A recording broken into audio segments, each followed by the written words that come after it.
Hi! Hello everyone! Panibagong araw, panibago na naman ang paglalathala natin. Ngayon ang gagawin natin ay pagluluto ng sariling version natin ng chicken pastil. Ayan, magluluto tayo ng sarili nating version ng chicken pastil. Ayan, susubukan natin. First time nating magluto ng ganito. Pero sa ating version. Hindi natin gagayanin yung kanilang version. Kung anong version ko, edi yun ang aking lulutuin. Ayan. Gisa na tayo ng bawang at sibuyas. Kailangan ay ating papula-pulahin para medyo brown para mabango. Ayan, lagay na natin ang chicken breast. Iba-ibahin natin ang luto sa manok kasi mananawan na sila sa adobo, tinola, sinigang. Ibahin naman natin yung matipid na paraan kasi pagka mga apretada at saka kaldereta, ang mamahal ng mga sahog, ang mamahal ng mga ingredients, kaya ito na lang mas mura at mas tipid. Less pa ito sa sa taba kasi ito ay purong breast. Ayan. Nilagyan na natin ng kaunting toyo, pampalasa.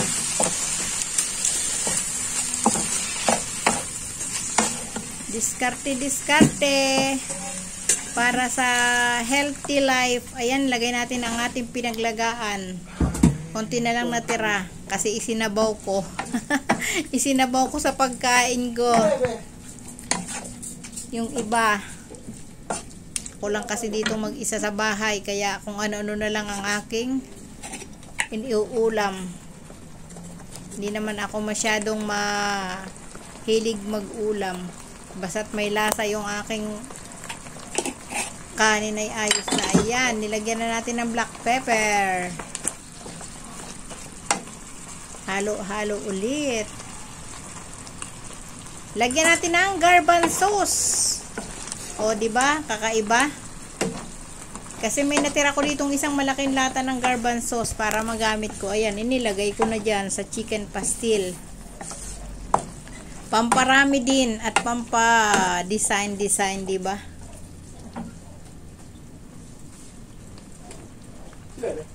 Wala namang nabili ng malalaking lata ng garbanzos dito sa tindahan ko. Ayan ay tira nung ako ay naghanda. Kailan pa yun? Matagal na yun pero hindi pa yan expired. Siyempre, alam nga naman, lagyan natin ng expired ang ating pagkain. O, diba? Diskarte para walang masayang. Makaabutan pa ng expired. Ayan, nilagyan natin ng kaunting oyster sauce.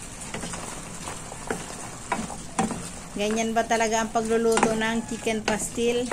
Tapos wala akong mahanapan nung ano bang tawag doon sa turmeric powder. Ang nilagay ko ay curry powder.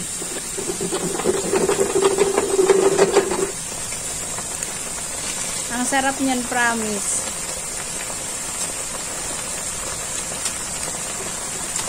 Ang version ko ng chicken pastil. Ayan, lagyan natin ng kaunting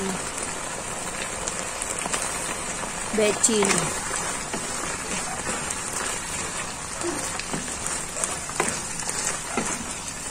Dapat ay may garlic powder. Wala naman akong mahanap dito. Wala akong stock. Kaya wala, hindi ko na lang nilagyan. Mas masarap yung may garlic powder, mabango. At saka yung aswete. Tingnan mo yan, walang lasa, walang kulay ang aking walang kulay ang aking kaya ang lasa nitong aking chicken pastil and my own version. Ang tawag ng asawa ko ay kinunot na manok. Kinunot. Hindi niya alam yung chicken pastil. Bago nga pala ang lahat, tayo muna ay mag-shout out. Magpasalamat kay Sir June Rocaberte, June R Mix Vlog, The Entertainment Hub, DCR Channel, June R TV, Rocaberte's Family Vlog, Sir GPC, mega love shout out, Ma'am Gabs, Ma'am Lilet, Life and Travel, Sir Saijan Hunter, Ma'am Seros HK, Sir Dennis Vlog, Dance Kitchen, Kuya Dennis, Plantitos TV, Glenny. Yan ang kanyang mga channel ni Sir Dennis. Natin to. Ma'am Alice, Alicia Bataray. Ayan, nilagyan ko na yan ng curry powder. Sis Caviteña Vlog, Ma'am Chinil. Ngayon lang ako makakapagluto nito. Pag ayaw nila, ang dami kong ulam. Pag ayaw nila, dami kong ulam. O, chili powder. Na sarili kong gawa. Pa yan doon yun, napapakain ko yan. Hindi. Hindi na? Bakit hindi?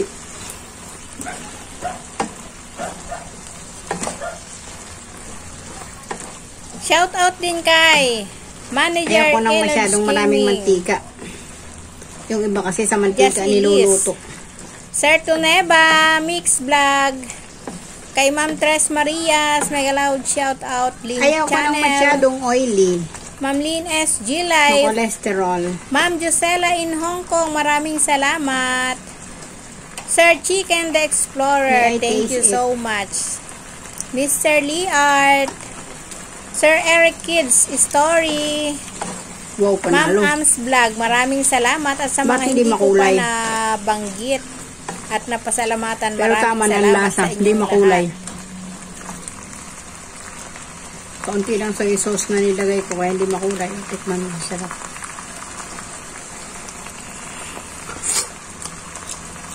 Ano? Ano? Ano? Wala, basang-basa. Siyempre, tutuyuin. Atsuete. Wala mo tayong atsuete.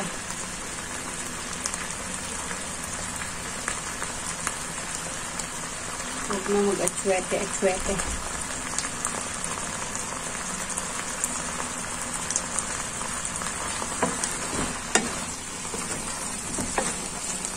Sarap.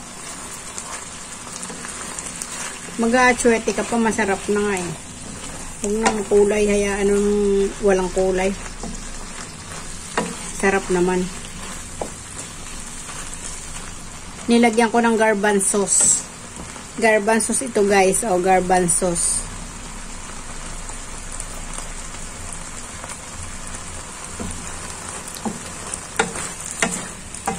Pamparami. Pang design. Para hindi puro chicken.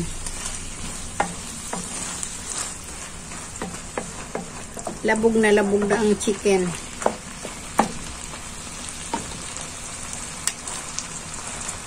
Hindi na pasamang pamintang buo.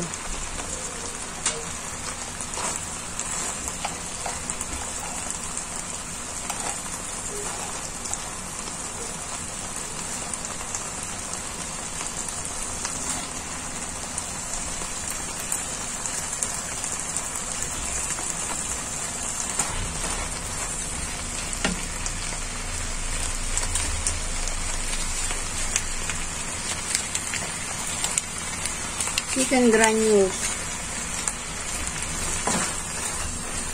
Dapat may garlic powder. Wala naman tayong garlic powder. Kaya nga, in my own version. O, diba? Chicken pastil in my own version. Yummy, yummy, delicious.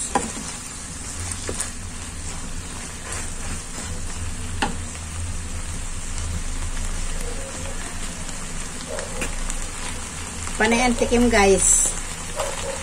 Ngayon lang kasi ako nakapagluto nito eh.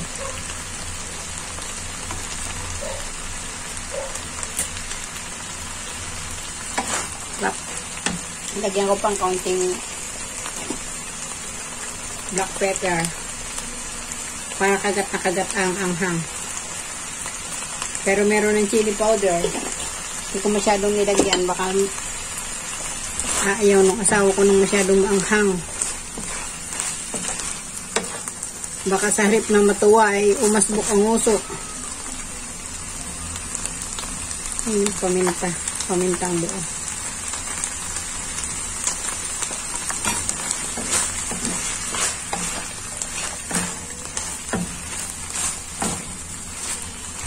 Ayan guys, mukha nang masarap.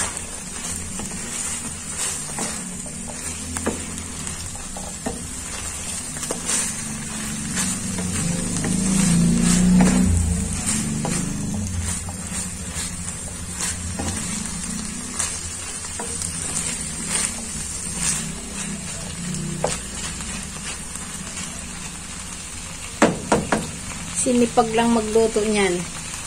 Kasi matrabaho yan eh. Lalagain mo pa yung picho, yung chicken breast, tapos ihimayin mo pa.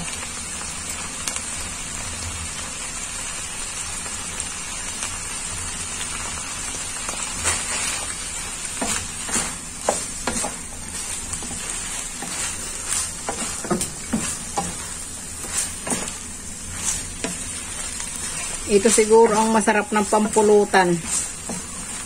Manghang.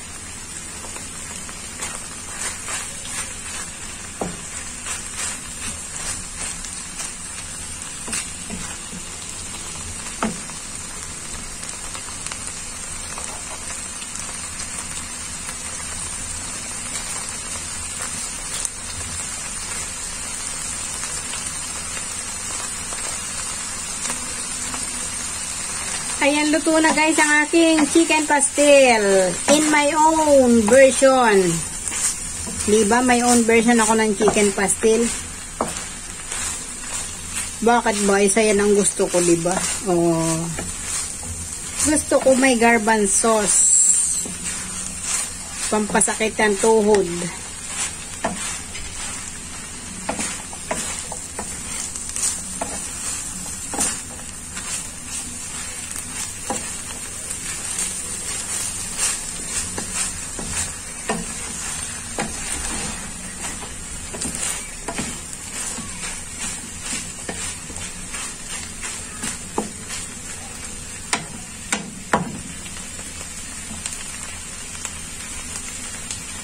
Ayan. Sarap na naman ang kain ng mga batang mababait. Thank you for watching guys.